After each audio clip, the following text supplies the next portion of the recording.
1 in 3 Catholic men that have been baptized have left the faith. Imagine you're in a battle and 1/3 of the soldiers go AWOL. There is a serious man crisis. We want to be a hero. We want to fight for someone, for somebody, for a cause. Authentic masculinity is living for excellence. Ideally, this is living virtue. I would define authentic masculinity 2 ways. One is in the image of Christ crucified. That is masculinity. Second is the embracing of responsibility and not running from it. That is what it means to be masculine, is to embrace it and do your absolute best to live it to its highest purpose. To meet the needs of others oftentimes means saying no to self. And that's what separates the men from the boys.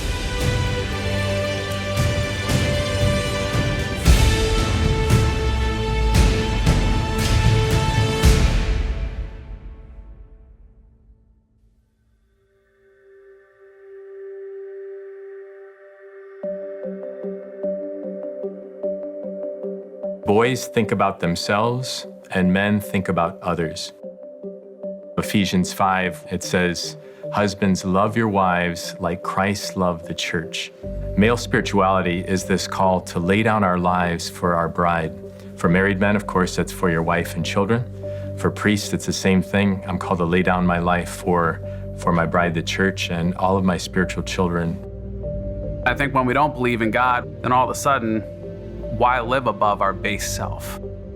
Women aren't calling men to be better. So for millennia, the woman call you to be faithful. She would call you to be committed. She'd call you to be open to being a father and to being a good husband. And without that call, we're not being called to be better. We lack good men to follow. We live in a fatherless generation. Equality does not mean sameness. All those things, that search for equality is something very good, but not to the diminishment of the unique attributes of women. And so women have these incredible gifts, and when they're nourished, they can flourish. This is something we have to understand as Catholic Christian men right now, is the disconnect that our culture is trying to make between the unity of our body and soul. God himself took on a body and joined himself fully to our human nature in a human body. So the first thing we have to do is reclaim that reality and say, no, the body and it alone makes visible what is invisible. The body reveals the person. We have images of the strong man from antiquity conquering other peoples. Contrast that with the Christian tradition, where God becomes a baby, a helpless child. He is protected, guided, fostered by Saint Joseph. It's an integrated masculinity that finds its expression in care, in service, in defense, in loyalty, in guiding and protecting. I love Saint Joseph. His model speaks volumes because he doesn't say anything. I would much rather watch a man and see his actions, because that's going to tell me who he is. And he was the one who trained the Savior in living, in being a man.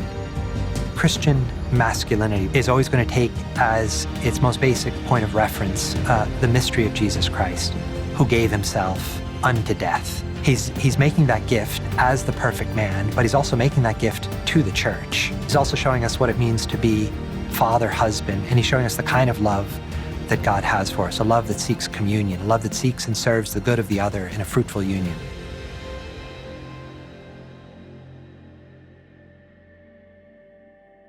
Grew up in a very strong Catholic family. My father was a deacon since I was age 6. My father was a wonderful man, tremendously busy. There was a lack of direct fatherhood during that time. There's a lot of peer-on-peer education. And for me, I was too easily influenced by it. I did have the question, what does it mean to be a man? And I tried several experiments as a college athlete, trying to live male-female relationships in a typical knucklehead college athlete way. And the question, what does it mean to be a man, did not have a super clear answer. And then I met my wife at the Newman Center at ASU. I saw her across the chapel, and she was an extraordinary minister of the Eucharist. Just looking at her smile, I felt the pure love of God. Meeting her focused my life on becoming the kind of man that was worthy of building a life with her. All of a sudden, I was encountering better friends. All of a sudden, a priest came into my life who got a group of us together as men and started teaching us how to pray. Those experiences came together to move me and to make me open to the instruction on what it means to be a man. Authentic masculinity would be a man integrating all of his God-given powers to become someone who brings life, someone that lays down his life for others, someone that becomes a provider for others, and someone that is, in the spiritual realm, an important leader.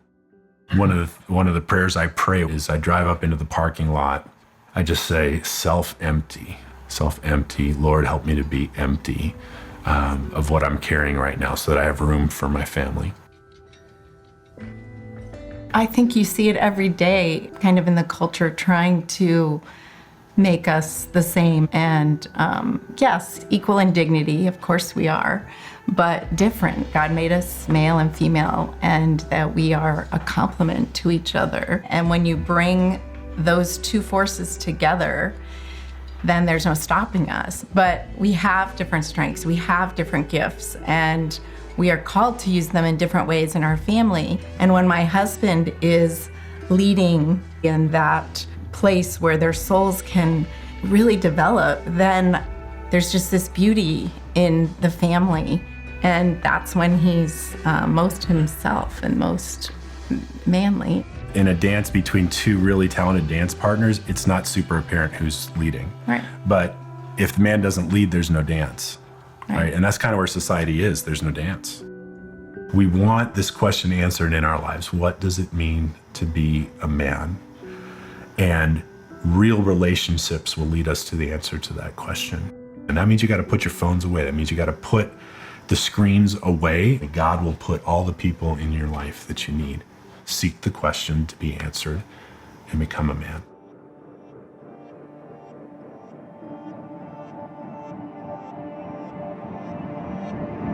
The Christian faith has been watered down to make us think that love is allowing anyone to do whatever they want. We need to recognize that that's not what Jesus did. That's not what discipleship is about. We have to be willing to stand up, to bear responsibility, to proclaim truth, but to do it in love. And I think we take that and we think that Christianity is weak. But when we look what Jesus did, they strike him in the face. He stands up, confronts the man face to face, stares him in the eyes, and says, "Why did you hit me?" A man is defined by the ability to act. The opposite of manhood in the Catholic tradition is effeminacy. And what is effeminacy? It doesn't mean to act like a woman. It has nothing to do with being feminine. There's a genuine virtue to femininity. And effeminacy is not being feminine. It's a softness of the will where I become habituated to wanting to be entertained and to be basically more and more passive. We've taken the masculine, fatherly, paternal images of love out of the equation, and we have only half the vision of what authentic love is. And we end up with a soft Christianity. Our masculine nature means something because it's for something. And the fact is that God wanted that reality to be so obvious that he stamped it into our bodies. You see that God wrote into our physiology that calling, that end, that purpose. And then we ask ourselves, well, then what's the fullest and most integrated expression of that reality? Authentic masculinity is found in fatherhood, right? Like fatherhood is the end of masculinity. And so within that context, then masculine love takes the form of being a protector, being a provider. We still need to be providers and protectors of our families because it might not be a physical enemy. It might not be a soldier or a burglar who's trying to break into our homes, but it might be the internet. We are called as men to protect our family. We have to attack Satan. We don't sit back and just try to ward him off, but we go forward with our faith, We put on the armor of God and every single day try to slay that dragon. You hear terms like domestic church or to be provider, protector, spiritual leader. It can be a little intimidating. The temptation can happen and can come which says, I'm not like qualified. I'm not one of those super Catholic guys or one of those strongly spiritual men. And that's definitely not of the Lord. Every man is called to face that demon there, that intimidation demon or that lie head on. And to say, Lord, have you made me for mediocrity? Have you made me for nothing, no big deal? Or have you made me to bring greatness into the world? First thing I would say to a guy that thinks this is too big for him is it's not. Like, you're made for this. You are made for greatness. You're not God, and don't think of yourself as God, but you are made in His image. And you are made in the image of the Father in a particular way. So you are made for this fight. You are made for this battle.